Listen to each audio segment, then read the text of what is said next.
Bem, estamos de volta e a partir desta videopalestra nos concentramos na apresentação de algumas técnicas de processamento de dados LiDAR para fins florestais. A experiência acumulada que nos permite hoje aplicar essas técnicas em estudos florestais é resultado do trabalho de orientação de várias dissertações e teses defendidas nos últimos anos. E também de um intenso trabalho de apoio e tutoria a startups que surgem como spin-offs desse trabalho. A gente começa aí nos anos 2009 com os trabalhos de Matheus Onetti, Carlos Alberto Silva, Samuel Carvalho, o André Silva e o Eric Gorgens até 2014.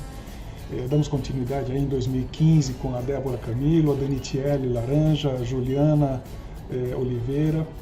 Em 2017 com o Alexandre Camargo, o Gustavo Almeida, a Luísa Amaral. E continuamos então, mais recentemente, aí, orientando as dissertações do Daniel Papa, da Thaís Habib, o Gabriel Prata, e nas nossas equipes mais recentes, através dos trabalhos com o Cristiano Reis, o Cleiton Bittencourt, o Jorge Monteiro e o Humberto Menechelli. Esses trabalhos praticamente podem ser agrupados, dependendo das aplicações, dos usos, né, em 4 grandes grupos de aplicações, digamos que sejam estudos referentes ao monitoramento de florestas nativas, plantadas, ou em áreas que se avalia o desempenho da restauração, em áreas urbanas, e dependendo da tecnologia que gera esses dados, nós podemos ter também esses trabalhos agrupados em LiDAR Airborne Laser Scanning, ou LiDAR em aplicações aeroembarcadas, ou escaneamentos feitos a partir de equipamento aeroembarcado, LiDAR TLS, Terrestrial Laser Scanning, nuvens LiDAR geradas em equipamentos, quer seja em plataformas fixas ou móveis, tanto sobre copas como sobre as copas, né? Ou acima das copas e abaixo das copas. Acima das copas com drones, mas e ao longo desses anos também tivemos alguma experiência com testes e avaliações de tecnologias que se baseiam em princípios de fotogrametria, mais especificamente Structured from Motion, quer dizer, uma cobertura com várias fotos de um mesmo alvo, de um mesmo objeto a partir de diferentes ângulos e depois o corregistro de todas essas imagens num resultado só, em geral representado por uma nuvem de dados 3D das superfícies desses objetos, passando também por algumas avaliações de trabalhos de estereoscopia.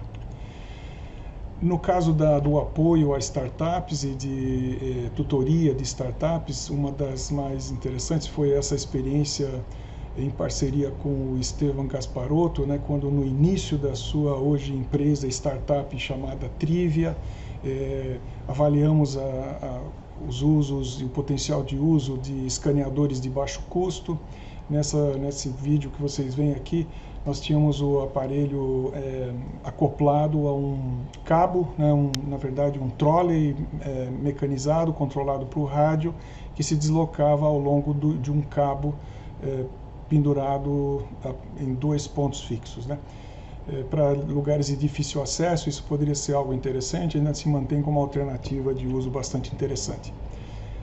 Uma outra experiência mais recente, no caso da Trivia, a empresa se concentrou e se concentra hoje em aplicações IoT, né, Internet das Coisas, para aplicações florestais, e a área de aplicações LiDAR, de certa forma, se desenvolve hoje concentrada na 4Lidar, que é uma outra startup, essa sim voltada exclusivamente para o pós-processamento de dados gerados em diferentes plataformas. A gente vai conhecer mais esse trabalho ao longo do tempo. O que dizia então é que dessas experiências é que surge algo, e material que eu vou mostrar agora tem base nessa experiência acumulada com essas orientações e tutorias, né? Começando pelas aplicações ALS, o levantamento de dados LiDAR em geral feito por plataformas aeroembarcadas ou em plataformas aeroembarcadas, aeronaves tripuladas, né, que são contratadas para grandes extensões, o escaneamento de grandes extensões. O produto desses levantamentos é uma nuvem inicial, uma nuvem que nós chamamos, enfim, a nuvem original de dados, que passa por um processo de diferentes etapas de pós-processamento, até que atinja uma qualidade ideal e normalizada e com uma série de atributos que nos permitem, dali para frente, tirar os produtos finais. Então, um dos primeiros passos, como vocês estão vendo aqui, num resumo, é a conferência das especificações, se os dados forem entregues de acordo com a especificação feita durante a contratação. Usam-se diferentes aplicativos. Aqui, neste caso, estamos citando ou nos referindo a ferramentas da suíte ou do pacote de programas para processamento de dados LiDAR chamado LAS Tools. Cada uma dessas referências aqui em negrito se refere a uma dessas ferramentas. Mas o interessante ou o importante aqui é ter em mente talvez essa sequência de etapas que é muito comum ser aplicada a produtos gerados, dados originais gerados em levantamentos desse tipo. Nem sempre as especificações são exatamente seguidas, então há uma necessidade de ajustar inicialmente a projeção, ou a escala, ou a classificação, checar a classificação dos pontos. Então essa arrumação das nuvens e conversão em geral para um formato mais comprimido, como é o caso do formato LAS com Z, é um dos primeiros passos, né? Às vezes, em seguida, o requadriculamento ou a transformação de grandes bases de dados ou de grandes arquivos em arquivos menores, quadriculando com buffers ou sem buffers essas nuvens originais. Checa-se, caso não seja, em geral, não desprezamos a classificação inicial dos solos, fazemos a nossa própria classificação de pontos relativa às superfícies de solo. Então, a classificação de solo e a determinação de altura de pontos é a próxima etapa. Classificação da vegetação e a eventual detecção de presença de prédios. Eliminamos e avaliamos a presença de ruído no pontos que não são, de fato, pertencentes à cobertura vegetal, ou que são espúrios, ou que têm origem indefinida, são classificados como ruído. Com essas quadrículas limpas, a gente já tem aí um produto inicial que é mais uma vez conferido para armazenamento ou entrega, removendo-se os buffers caso tenham sido necessários e eventualmente mantendo ou não os pontos classificados como não classificados ou como ruído, né? Algumas vezes essas quadrículas são de novo reagrupadas em polígonos que representam áreas de interesse, como por exemplo um talhão inteiro florestal. Então, através da fusão das quadrículas e recorte dos limites, as nuvens por talhão são reconstruídas. Para essas nuvens, ou para um conjunto de nuvens, ou para as quadrículas como um todo, em geral, agora já estaríamos prontos para produzir produtos com qualidade do tipo modelagem digital de terreno ou modelagem digital de superfície, né? Esses são arquivos ASCII, raster, cada pixel representando, tendo uma propriedade relativa principalmente à altura, se for um modelo digital de terreno sem a presença da cobertura, se for um modelo vegetal, se for um modelo digital de superfície, com a superfície da cobertura vegetal sendo a propriedade, o valor mais adequado do pixel nesses mapas, né? Em seguida, voltamos às nuvens LiDAR das quadrículas. Elas são normalizadas, o que significa dizer os pontos de solo a eles são atribuídos a altura zero e pontos acima do solo as respectivas alturas, né, e que normalmente são ou refletem ou representam, não é a superfície de folhas, ramos, troncos, elementos da cobertura vegetal. Esse dado, ou essa nuvem normalizada, é a partir dessa nuvem normalizada que se extraem as denominadas métricas LiDAR, e que, em geral, são os atributos, os parâmetros que buscamos nessa etapa para correlacioná-los com os atributos e parâmetros reais da floresta e aí fazer uma série de estudos e modelagem para a criação final dos mapas, quer seja de biomassa, por exemplo, de carbono e assim por diante. Então, passo a passo aqui, na fase inicial da conferência de especificações, diferentes softwares podem ser usados, às vezes a nuvem já é entregue, como no caso à esquerda, aí, com os pontos inclusive classificados, mas reparem que a nuvem ainda não está normalizada, ela contém a ondulação da superfície e a cobertura vegetal em cima dessa superfície ondulada. Se classificados, é possível separar em pontos de solo, como são o caso aqui os marrons, os verdes de vegetação, os em laranja superfícies de telhados ou construções. Essas nuvens podem ou não vir com o atributo de RGB, então cada ponto desses tem ou representa uma cor capturada por aerofotogrametria, por fotos, por uma foto ortorretificada que atribui a cada pixel no plano XY o atributo RGB, atributo de cor observado quando do sobrevoo. Conferidas as especificações, aí também nos atentamos para questões como as de densidade de pontos por metro quadrado, se foram geradas as que foram especificadas no mínimo. No exemplo aqui a gente percebe que a densidade aqui é de mais de 110 pontos por metro quadrado e os pontos estão classificados, uma série deles nunca classificados com categoria 0, pontos de solo categoria 2, e vegetação, prédios e ruído, também a eles atribuídos já valores. Então o produto nesse caso foi recebido com essa classificação já executada, né? Isso sai de uma análise de informação, de um aplicativo chamado Lazinfo aí, que me extrai essa informação.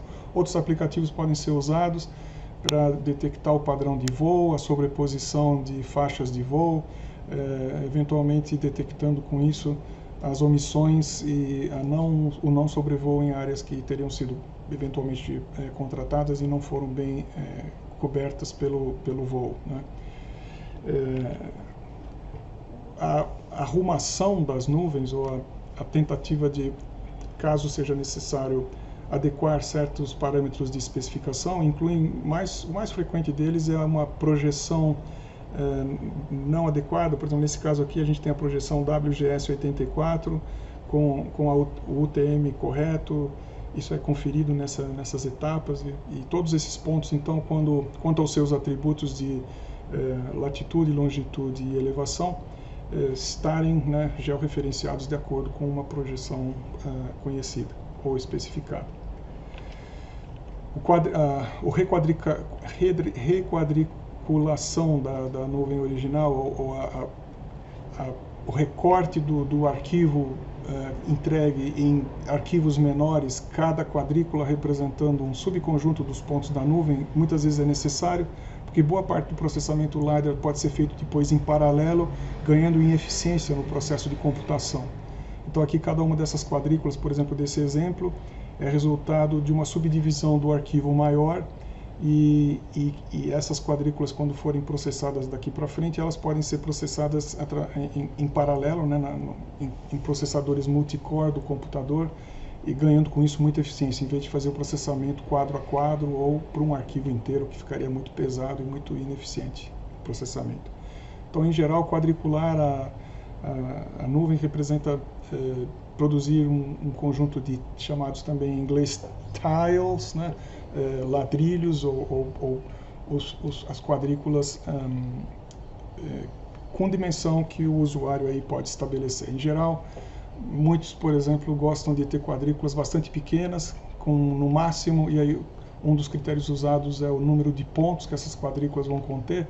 Por exemplo, 1 milhão, 2 milhões, 10 milhões de pontos por quadrícula, ou então simplesmente especificadas em termos de área, com laterais fixas de 50 metros por 50 metros, ou 100 metros por 100 metros, e assim por diante.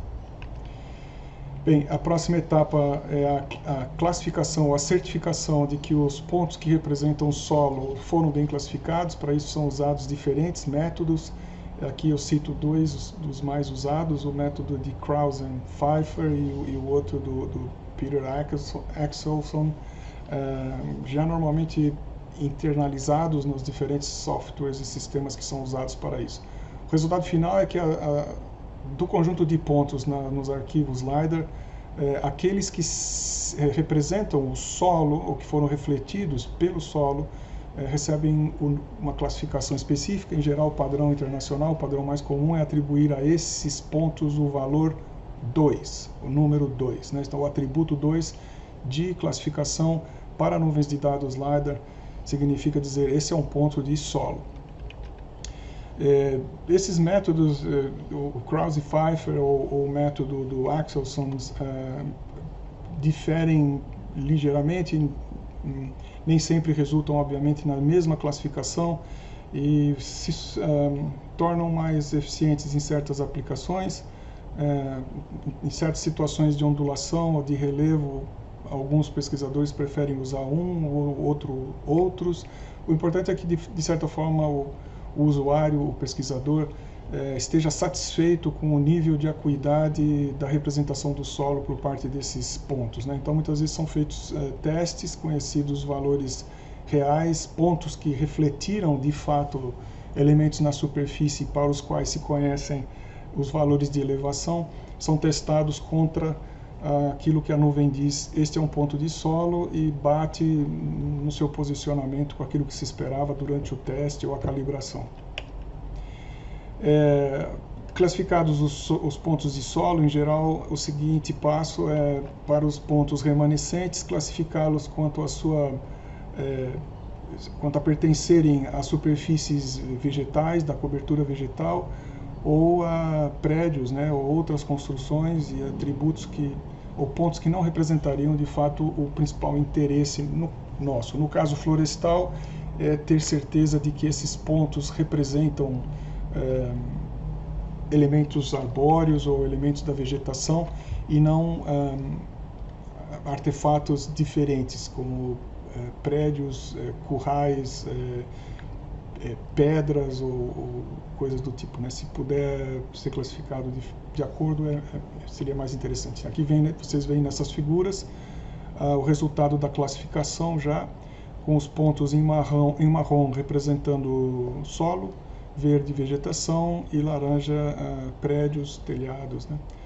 Então, com os pontos de solo, eu consigo uma acuidade muito boa, interessante, depois como produto já em si, quanto ao relevo, né? Eu tenho aí uma representação topográfica perfeita, com absoluta precisão quanto às ondulações e características do solo, detectando as calhas de pequenos córregos e inclusive dependendo da densidade dessas nuvens, artefatos como cupinzeiros ou toras, material lenhoso em decomposição, né, nas superfícies, né? Ruído é sempre um problema nessas nuvens, né? Nuvens com muito ruído significa objetos que talvez são ou espúrios, aí não pertencem, de fato não representam nada na paisagem sobre a qual se fez o escaneamento a laser. Entretanto, às vezes eles podem ter sido causados por densas acúmulos de névoa, de água, ou às vezes por uma queimada que joga para a atmosfera densas partículas, né? E quando o sobrevoo é feito, pontos LiDAR provocam os primeiros retornos, os pulsos LiDAR de laser emitidos pelo equipamento são rebatidos nessas superfícies, e aí a gente tem esses pontos que são, digamos, não tem pouco interesse. Na nuvem à esquerda, vocês veem aí que embaixo quase que tudo ficou com tom azul, porque ao representar os pontos em vermelho como sendo os mais altos, eles apresentam aí, foram produzidos a partir de névoa, de água, de nuvens, né? E a cidade ali embaixo, os prédios, pouca diferença a gente vê de cor, né? Quando se eliminam todos os pontos, por exemplo, dessas nuvens, aí ficamos com o que nos interessa, que nesse caso aparentemente seria o relevo dos prédios e das casas e um modelo 3D da paisagem urbana, né? No caso à direita, aí tem aparentemente talvez ou uma emissão de fumaça ou uma densa queimada que jogou no ar particulados e que foram detectados pelo sobrevoo. Mas nem sempre isso bate com uma realidade, quer seja uma nuvem de água ou partículas em suspensão por conta de queimadas. São efeito ou do escaneador do equipamento, que por ser muito sensível traz aí ruído, né, qualquer que tenha sido o problema e ruído esse que aparece acima e abaixo da área de interesse. Na parte superior aqui a gente vê a nuvem antes do tratamento, de eliminação desses pontos considerados ruído, e após o tratamento. É a mesma nuvem, né? Então reparem que ao eliminarmos o ruído se revela com muito mais acuidade a cobertura, nesse caso vegetal, com clara definição de árvores, inclusive de árvores predominantes, bem acima da copa média. Nesse caso à direita, a gente vê aqui 2 pontos são ruído, né, nessa nuvem à direita aqui, e que também tentam ser eliminados ou são classificados como ruído e não são considerados nas análises posteriores. A recomposição das quadrículas e a partir do recorte de polígonos que representam áreas de interesse pode ser uma das etapas do processamento. A extração de modelos digitais de terreno, modelos digitais de superfície, se faz também nessa etapa, quando garantidas a qualidade e a classificação dos pontos de solo, principalmente para o efeito do DTM, né, ou do Digital Terrain Model, né, quer dizer, o modelo digital de terreno, para sair com qualidade boa. É óbvio que ele vai precisar da boa classificação de pontos de solo, porque são esses pontos de solo que vão me permitir criar o relevo em alta precisão, nesse caso, né?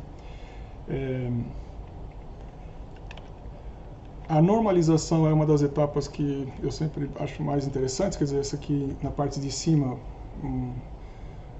os pontos de solo são registrados em termos de elevação com relação a uma elipsoide, né, no processo de projeção, por exemplo, o TM, essa elipsoide representa o nível do mar, então médio, né, e a elevação de cada um desses pontos refere-se à distância entre o que seria esse nível de mar e o ponto na área onde o trabalho foi feito de escaneamento. Então, por exemplo, um ponto desses que estaria na ordem teria o valor de Z igual a 720, 730, significa estou a 720, 730 metros de altura. A vegetação condizente, os pontos pertencentes à vegetação vão manter essa lógica. Então, se eu tinha lá um ponto de solo a 720 e eu tenho um ponto de vegetação a 740, eu tenho esse ponto de vegetação coletado a partir do reflexo, do retorno obtido numa folha a 20 metros de altura acima do nível do solo, da elevação. Essa seria a nuvem ainda não normalizada. Quando eu normalizo a nuvem, significa tudo que é ponto de solo vem para o valor zero e os pontos acima se mantém a altura, que é resultado da diferença entre a altura real e a altura dos pontos de solo na nuvem original. Aí embaixo vemos então essas nuvens normalizadas, como que achatadas, né, com relação ao eixo Z, né, de alturas, né, sendo Z igual a zero, o valor zero atribuído aos pontos de solo. É nesse momento que podemos já começar a antecipar o potencial de uso dessas áreas ou dessas nuvens normalizadas para os estudos florestais de, por exemplo, inventário. Aqui vocês têm um quadro que sintetiza esse procedimento, né? Essa nuvem cinza com essa essa densidade aqui, esse desenho cinza e pontos aqui no meio, né, densos, representaria a nuvem de pontos ALS, resultado do sobrevoo com plataformas aeroembarcadas, equipamentos aeroembarcados em aeronaves tripuladas. Se eu tenho a realidade de solo medida a partir de mensuração direta, né? Eu fui lá com equipes e para 3 parcelas nesse exemplo eu tenho a realidade de solo, digamos um parâmetro como volume, diâmetro médio, área basal, coletada dentro dessas parcelas. Eu agora posso então fazer o seguinte: bom, conheço esses dados, a realidade de campo foi levantada e conheço a localização dessas parcelas. Aqui em cima na nuvem de dados eu faço um recorte, a gente diz que faz uma clipagem, clipo essa nuvem de dados e obtenho colunas de pontos, né? Como se fossem colunas de pontos da LiDAR em cima de cada uma dessas áreas onde foi coletada a realidade de campo. Com esses bancos aqui de dados agora que eu tenho então colunas de nuvens de pontos LiDAR acima, exatamente localizadas nas parcelas, que eu agora, através de procedimentos estatísticos, faço estudos de por exemplo, regressão, né? Aqui um exemplo, uma regressão linear múltipla com duas métricas dessas colunas foram escolhidas, o percentil 90 e o percentil 20, e a realidade de campo aqui, por exemplo, digamos que representasse volume de biomassa. Então, de uma série de estudos estatísticos, ou a partir de uma análise estatística, se chega à conclusão de que esse é um bom modelo, de que a biomassa pode ser estimada a partir desse modelo, parâmetro A mais um parâmetro B vezes o percentil 90, mais um parâmetro C vezes o percentil 20. E agora eu posso dizer então que para os demais polígonos, mesmo que eu não os tenha, eu posso pegar a nuvem LiDAR, fazer uma reclipagem de toda ela em quadrículas, preferencialmente com a mesma área originalmente utilizada para os levantamentos de realidade de solo, realidade, né, do parâmetro de interesse. E agora, para cada uma dessas quadrículas, é só aplicar o nosso modelo preditivo para eu ter agora uma estimativa de biomassa a partir dessa extrapolação que o modelo preditivo me permite gerar. Esse é uma das atribuições, é um dos procedimentos mais comuns nessa etapa de cálculo de métricas, ou podemos dizer que é uma das destinações mais comuns para as métricas LiDAR calculadas nessa etapa. Aqui são vários exemplos, eu dando destaque a, por exemplo, o percentil 90, para relembrar apenas. Percentil 90 é aquela altura abaixo da qual encontramos 90% dos pontos LiDAR. Se esses pontos LiDAR foram coletados numa coluna, né, recortada da nuvem original, um percentil 90 igual a 27 significa dizer que a 27 metros de altura eu tenho o limite dos pontos, de 90% dos pontos LiDAR. Acima dessa altura eu tenho os demais 10% dos pontos pertencentes àquela coluna de dados LiDAR. Isso para cada quadrícula, ou para uma quadrícula que, por exemplo, correspondia à área onde eu tive a medição real de realidade de solo feita, pode gerar uma correlação, pode ser uma métrica LiDAR de alta correlação com os parâmetros de interesse locais, né? Outras métricas como a moda, mediana, média, e uma lista ainda maior, né, aqui algumas só, coleções aí que chegam a ter mais de 60, 70, 100 métricas possíveis calculadas a partir da possibilidade de extração de informação dessas nuvens, né, e que são depois utilizadas em estudos de correlação com a realidade. Como essa realidade vai ser medida no campo é um outro desafio, né? Será que eu deveria manter com a tecnologia que tenho já hoje disponível o uso de métodos convencionais ao calcular e medir a realidade de campo? Eu acredito que hoje também no campo já temos condições de usar tecnologias avançadas para a determinação desses parâmetros. Então, teríamos um mundo ideal, onde não só tenho uma nuvem de pontos LiDAR para toda a área, mas com baixa densidade de escaneamento, então uma nuvem ALS, com digamos 10, 15, 20 pontos por metro quadrado. E no caso das parcelas, que vão ser aquelas que vão ter a realidade de campo medidas, eventualmente eu ter a biomassa determinada apenas dentro da parcela a partir de escaneamentos TLS, que são aqueles equipamentos que me permitem geração de modelos 3D com muita densidade, muito realismo dentro da parcela. Então, o casamento de TLS com ALS pode se dar aqui na base de coleta de dados para representação da realidade de campo. O resto já mais ou menos explicamos na transparência anterior, aí, no slide anterior, né, para quem quiser mais detalhes. Uma das referências interessantes aqui é esse trabalho do Serviço Florestal Canadense. Está aqui a referência para quem tiver interesse, vai depois estar também nos dados deste vídeo no YouTube, né?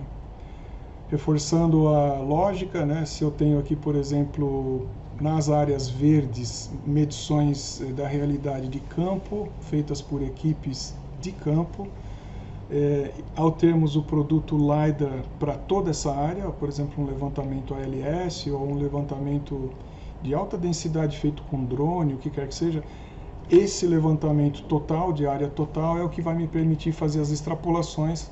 Então, em alvos onde eu possa usar a inferência gerada pelos estudos nas áreas verdes, vai gerar, enfim, um mapa de alta precisão, né? Novamente aqui o passo a passo de como às vezes o grid de métricas para toda a área, que depois me permite fazer a modelagem. No caso do uso das ferramentas LASTools, eu venho aqui nesse vídeo dando exemplos de como faria, né? Como faríamos. E assim os resultados poderiam ser algo deste tipo aqui. Aqui você tem um exemplo de métricas LiDAR obtidas para as parcelas, não é, com localização conhecida e para as quais eu tenho realidade de campo. Então, digamos que na página anterior aqui, a localização dessas parcelas aqui é conhecida. Eu vou lá e agora calculo as métricas, vamos pegar e guardo cada uma dessas parcelinhas clipadas em diferentes arquivos.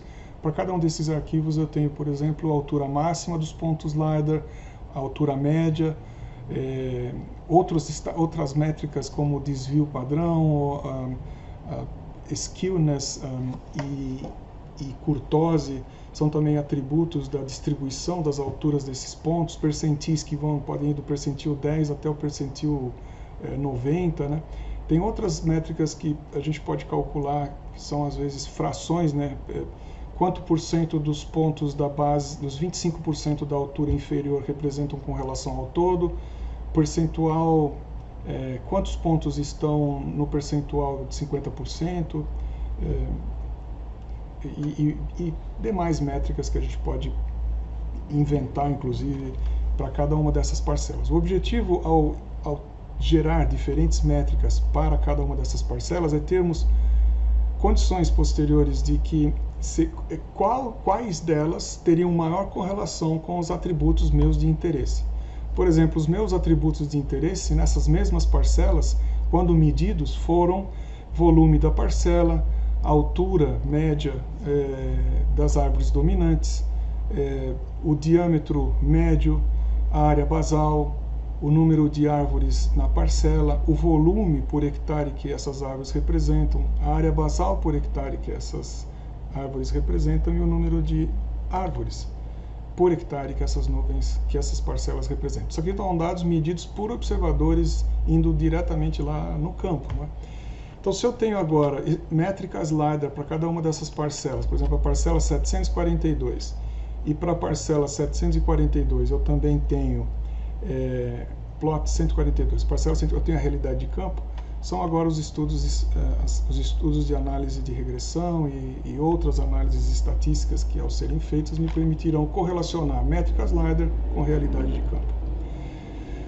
Uma das análises possíveis que normalmente costumamos fazer é uma simples análise visual do índice de correlação de Pearson, né, do fator de correlação de Pearson. Quanto mais próximo de 1, maior a correlação. Aqui nós temos no eixo Y as diferentes métricas, no eixo X as mesmas métricas, obviamente uma diagonal de uns aqui, mas o que procuramos nesse gráfico são aqueles valores mais próximos de 1 ou valores altos, né? Como, vamos supor, esses, é óbvio que vamos pegar, por exemplo, o percentil 90 tem altíssima correlação com o percentil 70. Então, essas são coisas que não são variáveis correlacionadas por construção, são métricas, né, praticamente colineares, elas têm a mesma base. Mas às vezes surgem outras correlações, né, que mostram maior interesse para nós.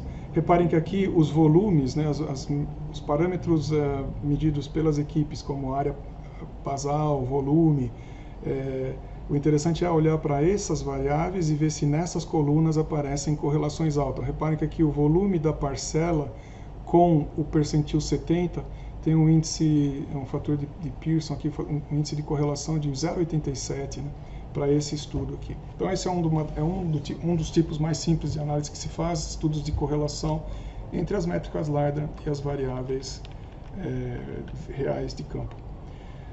Uma vez encontradas aquelas variáveis mais correlacionadas, satisfeitos com o modelo de predição, onde métricas LiDAR são estimadoras do parâmetro real, eu aí posso finalmente produzir mapas, né? Então fica aqui um momento de talvez intervalo que nós possamos fazer para continuarmos em seguida com as demais aplicações, só que dessa vez tendo como base as nuvens de alta densidade geradas por procedimentos TLS. Vamos dar aqui um intervalo agora e a gente volta já já.